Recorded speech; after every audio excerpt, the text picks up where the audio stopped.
হলের প্রথম বর্ষ থেকে মাস্টার্স পর্যন্ত এখন পর্যন্ত মাস্টার্সের মানে সর্বশেষ পর্যায়ে এসে আমি বিজয় একাত্তর হল ডিবেটিং ক্লাবের সাথে ছিলাম এবং চড়াই উতরাইতে দেখেছি।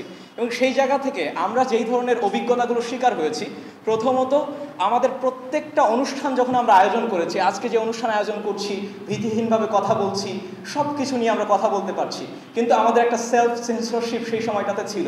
আমরা অনুষ্ঠানের আগে সবাই মিলে এক্সিকিউটিভ কমিটি বসে আলোচনা করতে হইতো যে টপিক কোনটা দিব কোনটা দিব না, কিংবা কোন টপিকের কোন শব্দচয়নটা ছাত্রলীগের কিংবা যেই ক্ষমতাসীন দল আছে তারা মাইন্ড করতে পারেন।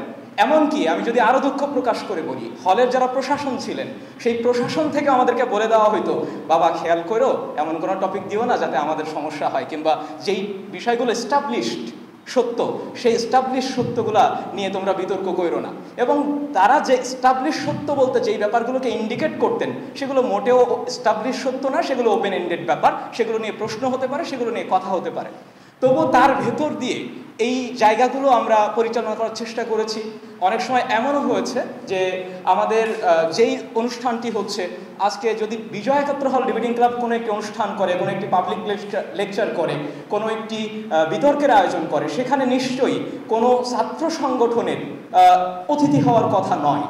যদি সংশ্লিষ্টতা থাকে, ওই বিষয়ে আলোচনা থাকে, তাদেরকে প্যানেল হিসেবে রাখে, সেটি ভিন্ন বিষয়। কিন্তু আমাদেরকে অনেক সময় মানে গেস্ট লিস্ট পরিবর্তন করতে বাধ্য করা হয়েছে যে না, অমুক ছাত্র সংগঠন মানে ক্ষমতাসীন ছাত্র সংগঠন ছাত্রলীগের গেস্টকে এনলিস্ট করতে হবে। এই ধরনের ব্যাপারগুলোর মধ্য দিয়ে কিন্তু আমরা গিয়েছি এবং সেই জায়গাটি থেকে বের হয়ে আজকে এমন একটি জায়গায় আসতে পেরেছি।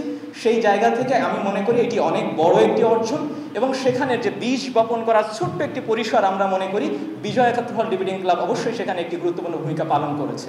এবং সেই জায়গা থেকে বিজয় একাত্তর হল ডিবেটিং ক্লাবকে ধন্যবাদ জানাতে চাই এবং আজকের এই যে আয়োজন, সেই আয়োজনের কর্তৃপক্ষকে, সভাপতি সেক্রেটারি সহ যারা এক্সিকিউটিভ কমিটি আছেন তাদেরকে ধন্যবাদ জানাতে চাই। এখন আসি একটু পার্সোনাল অভিজ্ঞতার জায়গা থেকে।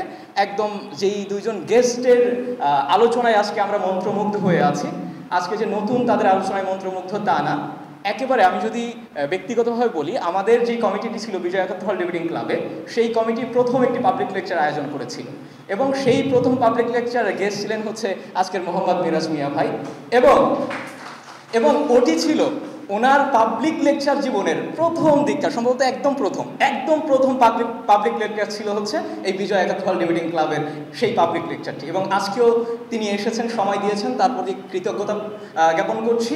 এবং ওনার অনেক ব্যস্ততা আছে, চাইলে অন্য জায়গায় যেতে পারতেন, কিন্তু সেই জায়গা, এবং তিনি কিন্তু সবচেয়ে বড় বিতার্কিক, আমাদের সাথে যে কানেকশন সেটি হচ্ছে তিনি একজন বিতার্কিক। তিনি জৌহল ডিবেটিং ক্লাবের বিতার্কিক এবং হচ্ছে সেখানে দায়িত্ব পালন করেছেন। ঢাকা ইউনিভার্সিটি ডিবেটিং সোসাইটির বিতর্কে তিনি অনেক কৃতিত্ব বয়ে এনেছেন। সেই জায়গা থেকে কিন্তু আমাদের সম্পর্কটা অনেক আগে থেকে এই হলের সাথে রয়েছে।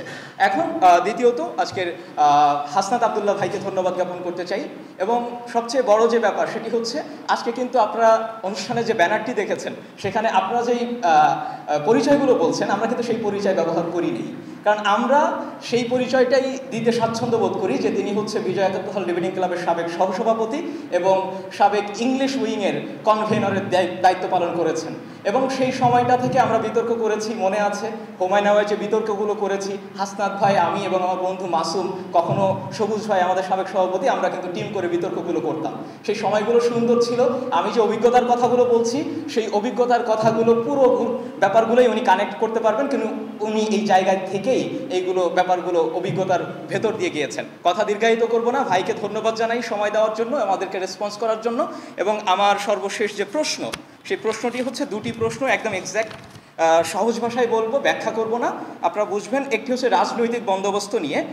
মিরাজ ভাই বললেন যে একটা হচ্ছে কনস্টিটিউশনাল বন্দোবস্ত, আরেকটি হচ্ছে ইনস্টিটিউশনাল বন্দোবস্ত। এই দুটির বাইরে আমাদের যেহেতু অনেকগুলো অবজেকশন এসছে যে এই দুটির মাধ্যমে সম্ভব কিনা, এখন আমার প্রশ্ন হচ্ছে আমাদের এই দুটির বাইরে মাঠ পর্যায়ে বা রাজনৈতিক পার্টির জায়গা থেকে বন্দোবস্তটা কেমন হওয়া উচিত বা সেটা ভাবা দরকার কিনা, ভাবলেও এই উত্তর বিপ্লবের যে সময়টি, এই জায়গাতে ছাত্ররা বা ছাত্র বিপ্লব যারা ঘটিয়েছে বা অভ্যুত্থান ঘটিয়েছে তাদের ভাবনাটা কেমন হওয়া উচিত, নাম্বার ওয়ান। নাম্বার টু হচ্ছে জিও পলিটিক্স নিয়ে প্রশ্ন। এই প্রশ্নটি হচ্ছে, আপনি বলছেন যে আমাদের তিন পাশে যেহেতু ভারত এবং ভারতের কাছে আমরা যেই ডেমোগ্রাফির মাইনাস থিওরি যেটাতে আছি, এইখান থেকে এর বাইরে গিয়ে আমাদের কি আসলে কোনো অপশন নাই? যদি অপশন থাকে তাহলে সেই অপশনটা কি? মানে অন্য এলআইতে গিয়ে তাদেরকে নেগলেক্ট করার অপশন আছে কিনা, আর যদি অপশন না থাকে তাহলে তাদের সাথে থেকে আমাদের এখানে এজেন্টটা আসলে কারা হলে ভালো হয়, এই অ্যানালাইসিসটা আমি চাচ্ছি।